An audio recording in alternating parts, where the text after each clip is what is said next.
My name is David Locke. I'm Secretary General of the Magna Carta Observatory, among other things, and I've been involved with the Leading Catholic Universities program from the start. I will introduce John Davis, who you see there with a rather well-known figure on the screen from one of the in-person versions of the program in a little while. But before I do that, I will say just a little bit about the need for leadership development in the Roman Catholic Church and talk a little bit about the virtual program. Then I'll hand over to John for some of the details, and then I'll come back in and look at some Q&As. So why do we need leadership development in the Catholic Church? Well, there are several reasons. It is the largest network of universities in the world, 1,800 of them, and it has the potential to have even more significance than it does. But whether Catholic universities or other universities, universities around the world are facing a much more complex environment than they were before. And we've seen some of them recently. We've seen COVID, we've seen technology, the impact of that, and we've seen a whole raft of things which leaders have had to deal with.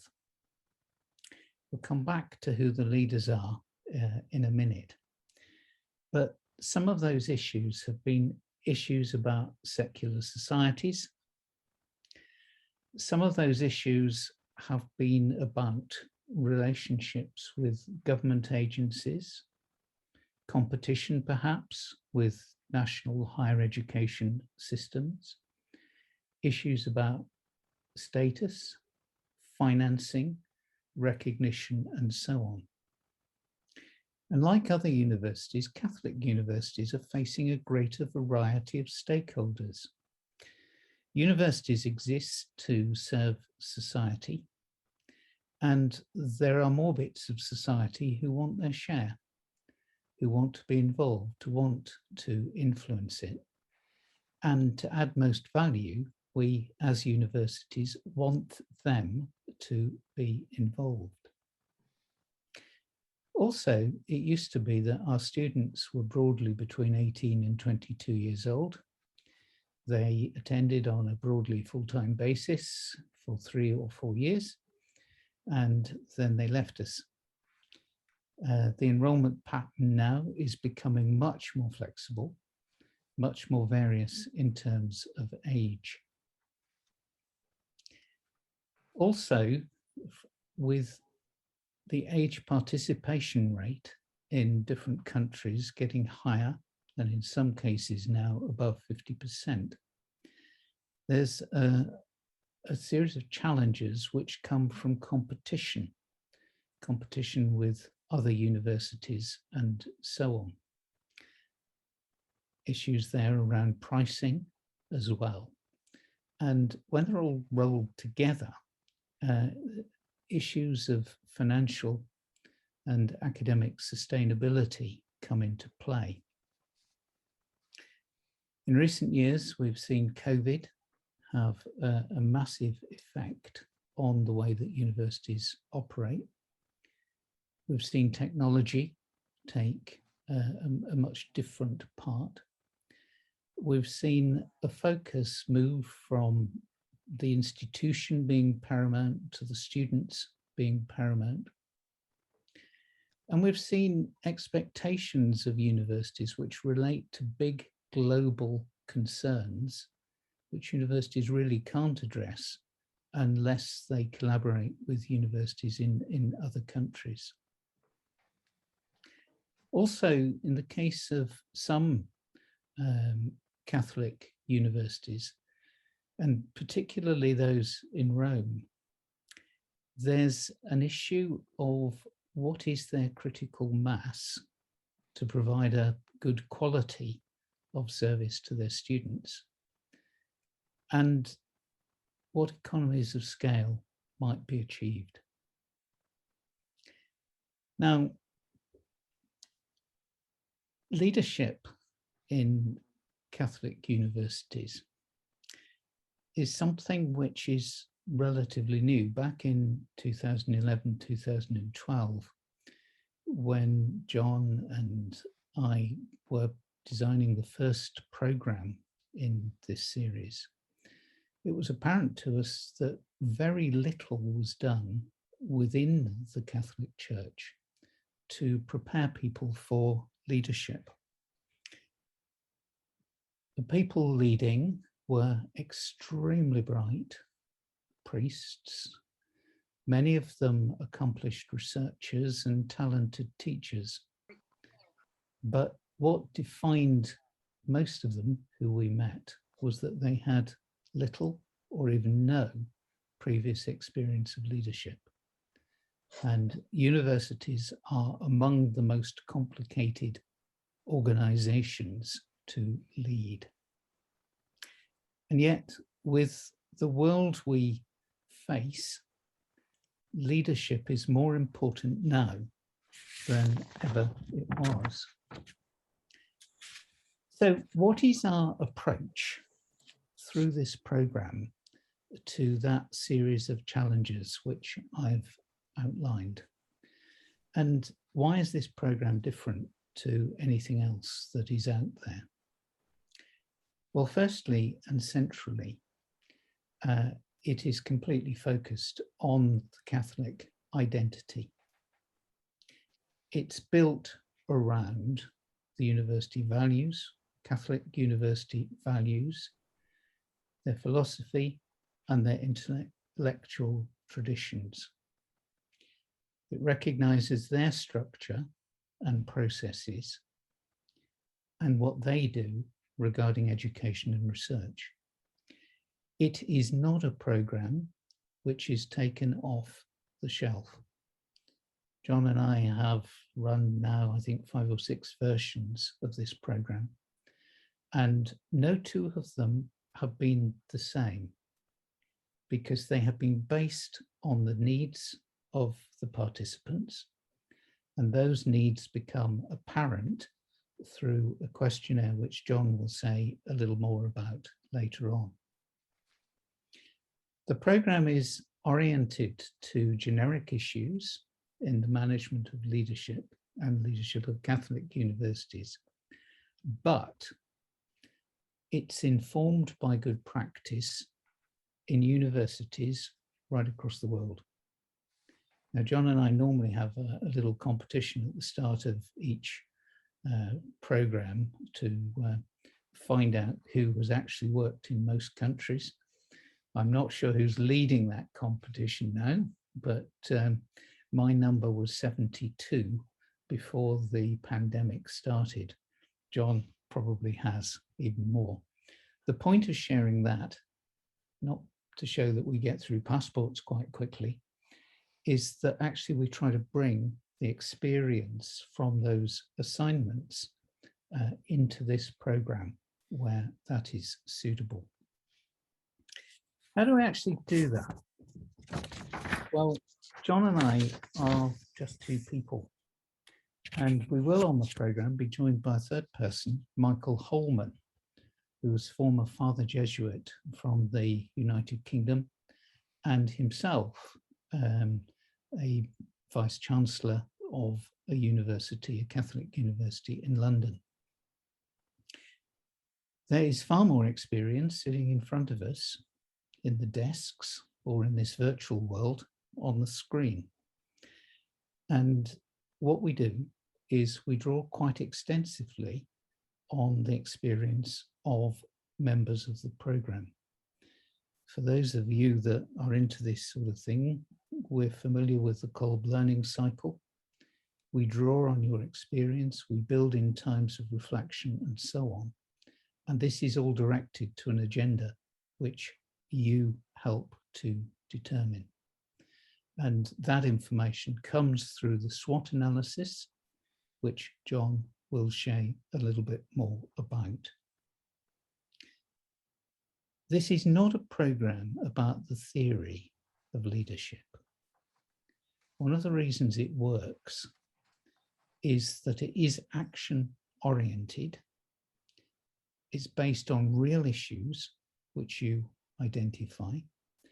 And at the end of this, I will say a little bit more about the impact that this program has had on previous universities which have participated in it. Next point, our focus is strategic. We're looking long-term, and we're looking at the evolution of your universities. So when you complete the questionnaire, we would invite you to put forward issues which are of a longer term nature and strategic. And then finally, before I hand to John, the program is international. The participants will come from a number of different countries, and the comparison of those different situations is an important source of learning. Good practice in one country might be good, but there might be better in another country. So let me now hand to John, who will speak about who the participants are, and will say more about the purpose of the program. Thank you. Thank you. I don't know whether I'm on the screen there. You are. Right. Okay. Very good. Good day, colleagues. It's very, very good to be able to meet you. My background is that I have been a vice president of two universities, one in the UK and one in Australia. And I've also been dean of a business school and also dean of a graduate school. But I've done a great deal of work overseas. I think I'm knocking around about 61 countries. So I think I'm marginally behind David at the minute. But some of that has been with universities, particularly Catholic universities in recent years in various continents, and also with UNESCO and the OECD and also the World Bank as well.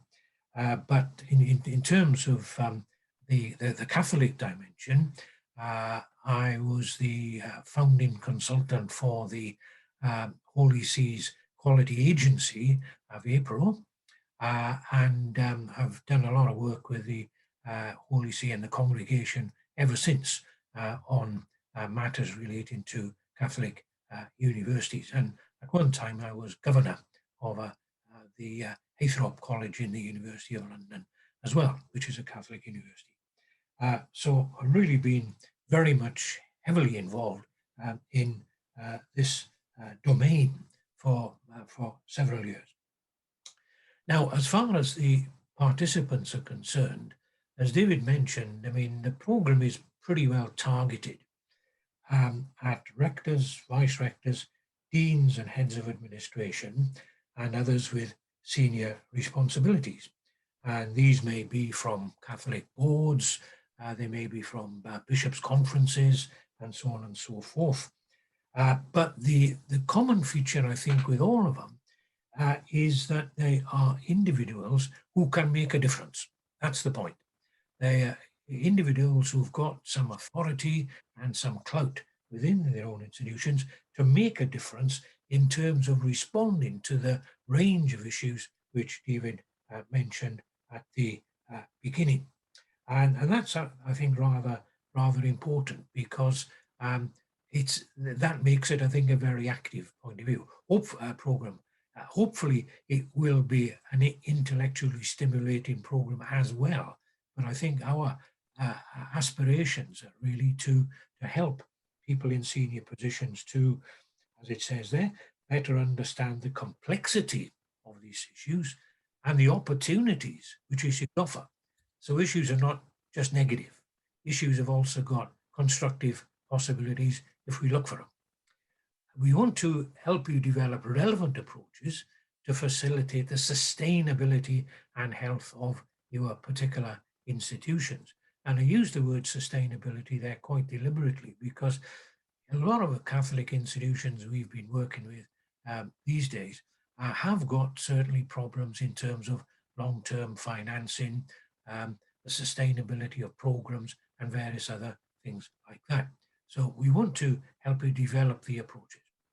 And obviously that in itself, if we can create stronger institutions, then it increases their capacity to play a more valuable role in the contemporary world. So that's basically, I think, why we've got the groups, target groups we have.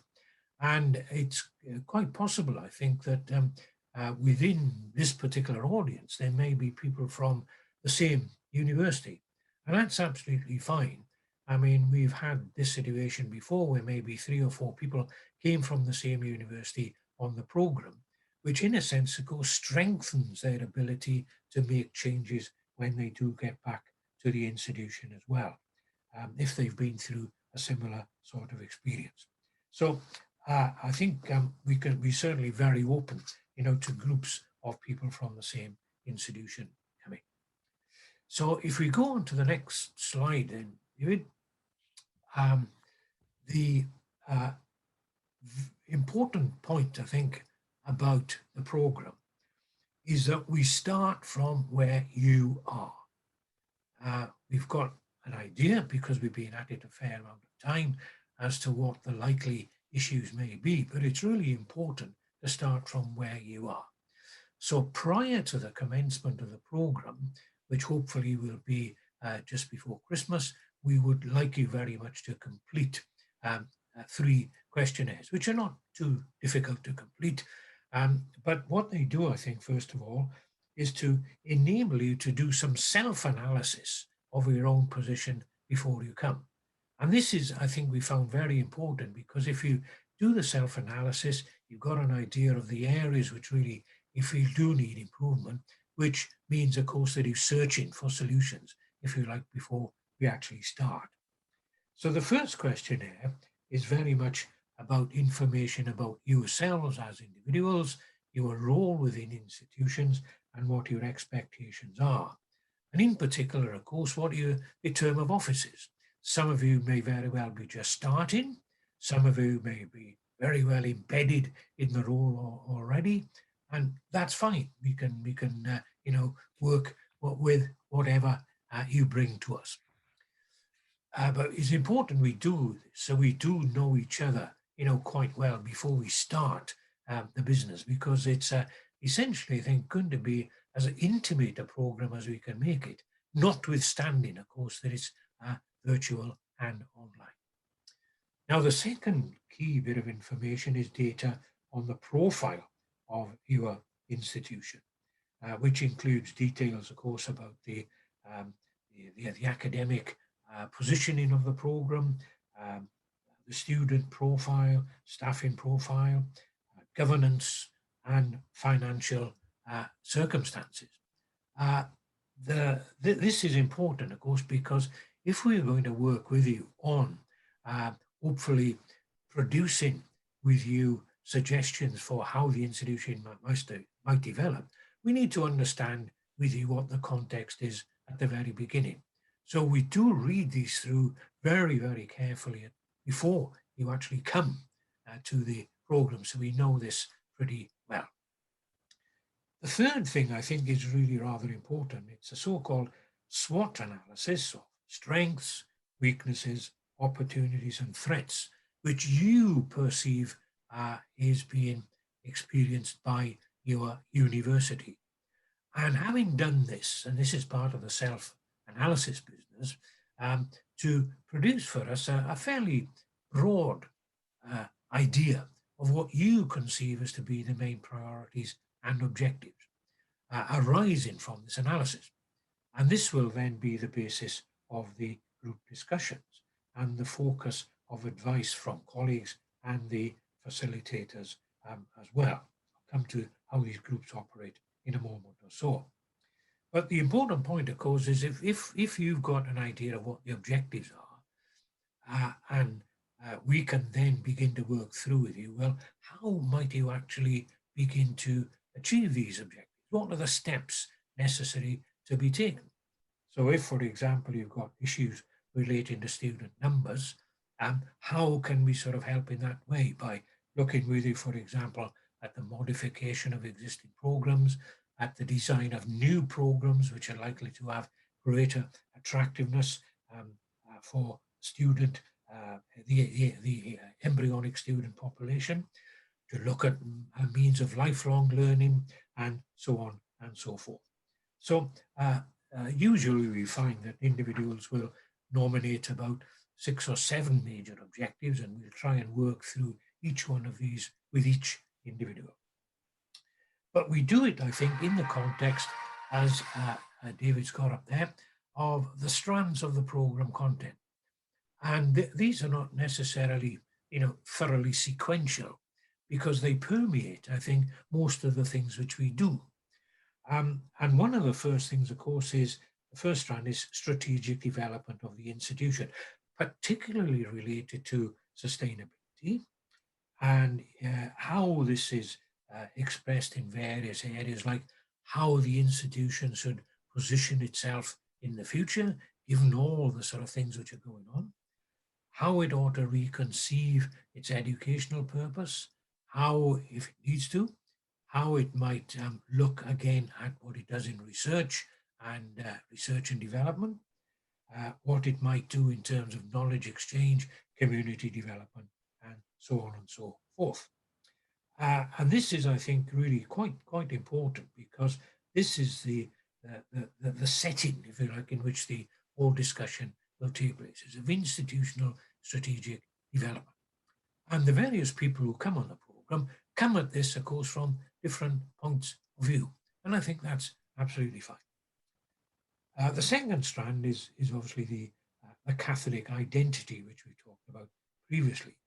And this is about the lifestyle of the institution, it's how it's governed, it's about how the various domains of education, research, knowledge exchange reflect the Catholic identity, and so forth.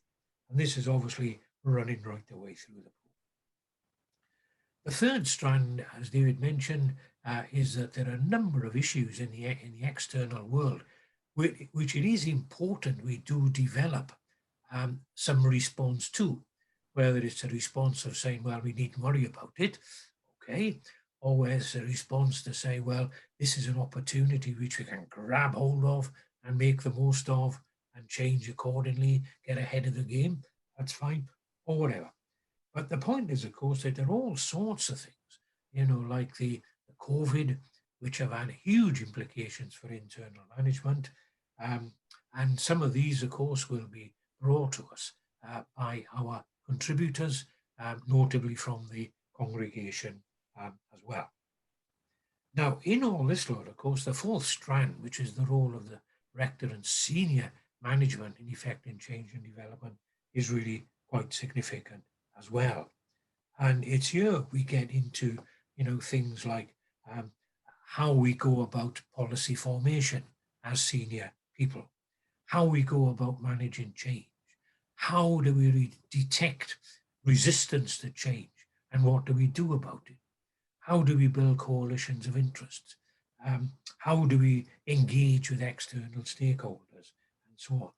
And how do we govern the place? So government, institutional governance, both in terms of boards of trustees and also internal organs like Senate and the general organizational structure will come in here as well.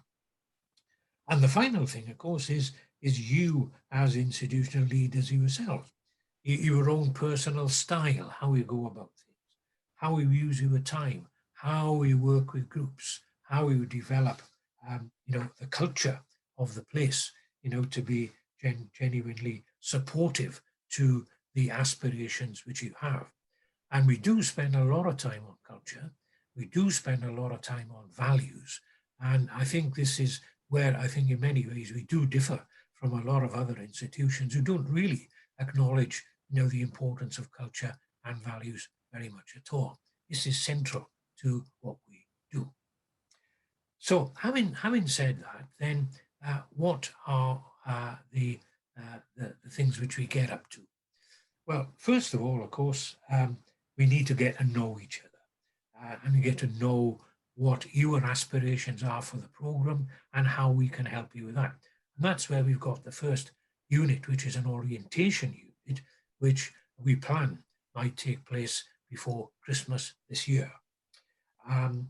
Then this is followed, of course, in terms of the various 10 units which we have by looking at particular areas in the strands, exploring these in quite a lot of detail with you, but starting from where you are, how you see these particular factors at the minute, and then, working it back from there to look at good practice and so forth.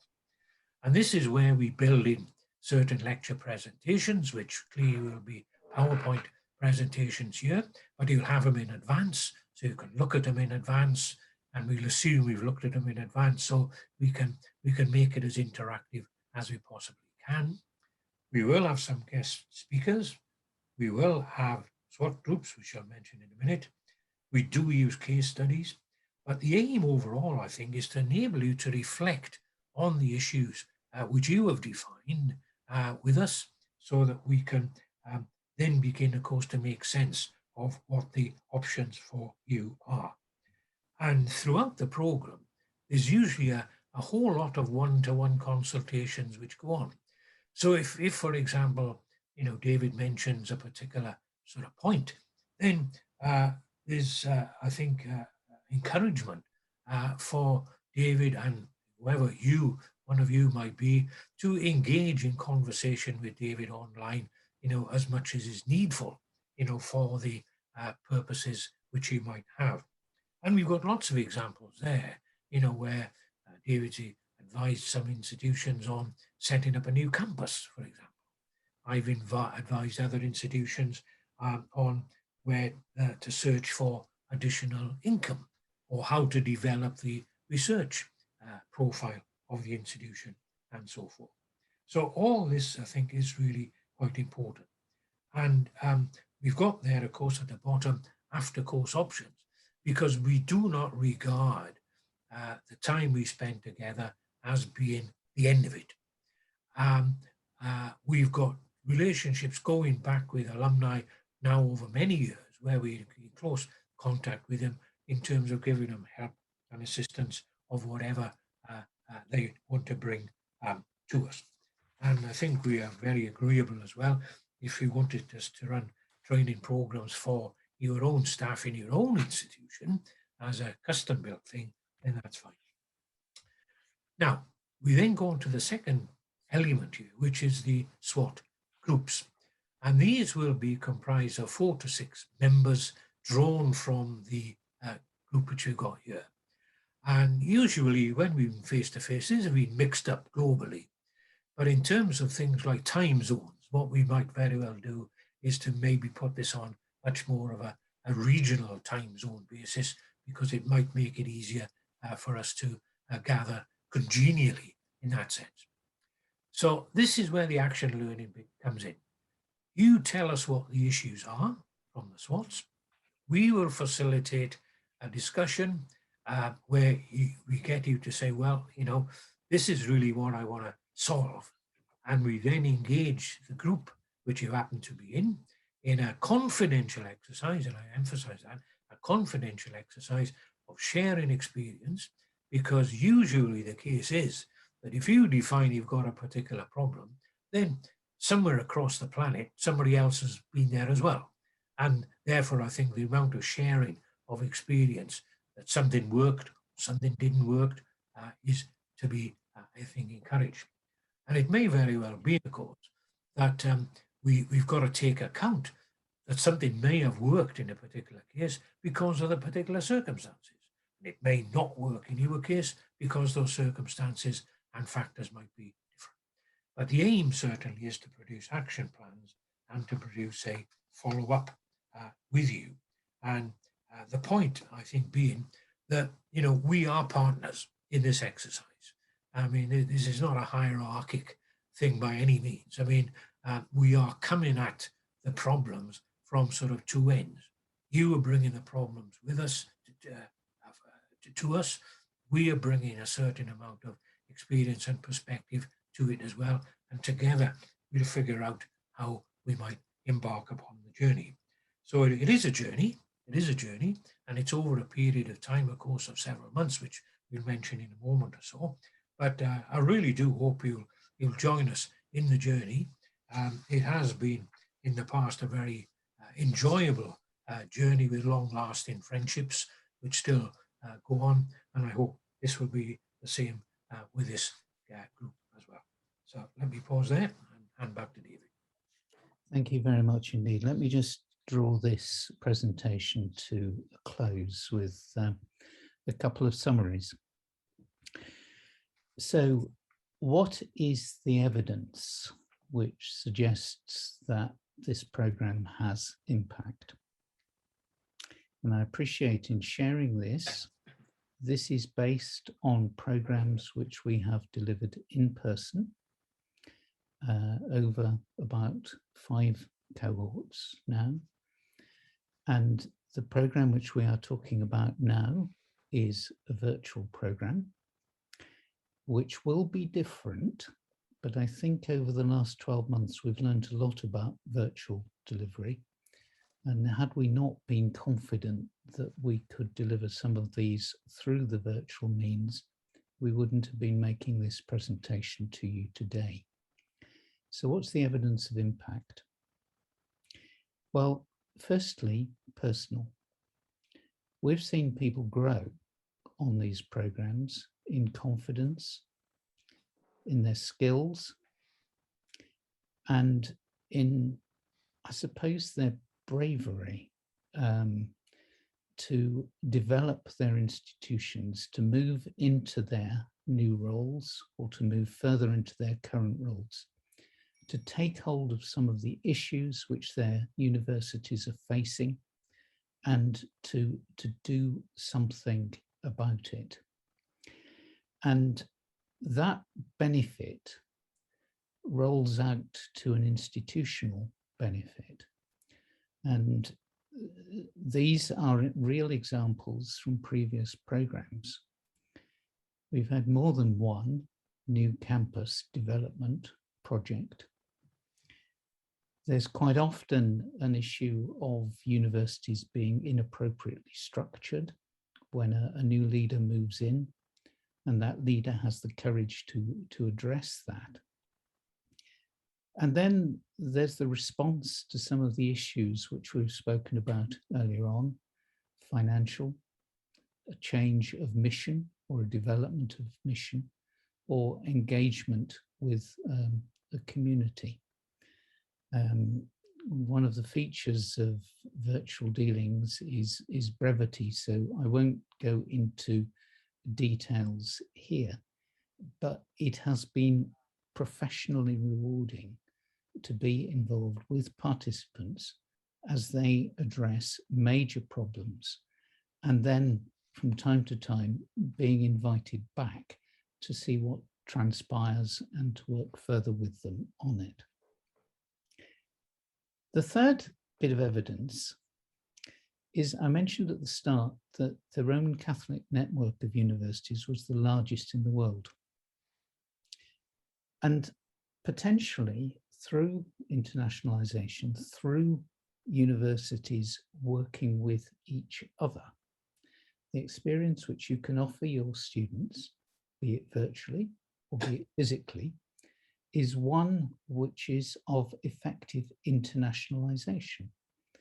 And the Catholic Church is addressing international societal problems. Secondly, we have seen universities which have participated in this program get together and help each other, whether it's the development of a new subject, whether it's offering examples to their students, forming partnerships of different types, and it's happened through this program. We've seen students move, and we have seen societal interaction in many shades and for many reasons. And on each cohort, it becomes like a community. And one example which struck me is that there was an earthquake in Haiti. And without being asked, other participants on the program put in place fundraising initiatives to help their colleague in Haiti, whose university had been badly affected by it. There are countless more examples, which I won't go through now, but I'm happy to be drawn on in discussion. So, to summarize, this is a program which is focused on your university. It's about developing you and your team. I'm going to suggest to you a small investment for a potentially very large impact. And the impact comes now with immediate issues that you're facing, and in the future with strategies that you want to pursue. The quote on the screen there is from one of the programs we ran, which is about combining various elements to achieve what we do. This program will be unique, not because it's the first virtual one, but because you are coming on it and you've not been on a program like that before. And then just finally, in terms of practical information, in summary, timetabling is a nightmare. And it's a nightmare because you're all around the globe and you wake up at different times and so on. So we've come up with what we think is the least worst, maybe even the best option. There's space between the sessions for reflection and thinking and for follow-up meetings and so on. And there's a schedule of dates, which if you haven't received already, we will send through to you. The fee, it's much less than the residential version. And the two rates for members and non-members. As to how you can enroll, well, IFCU is the centre of that part of the activity, and Loic's email address, which I think you will have, is on the screen there.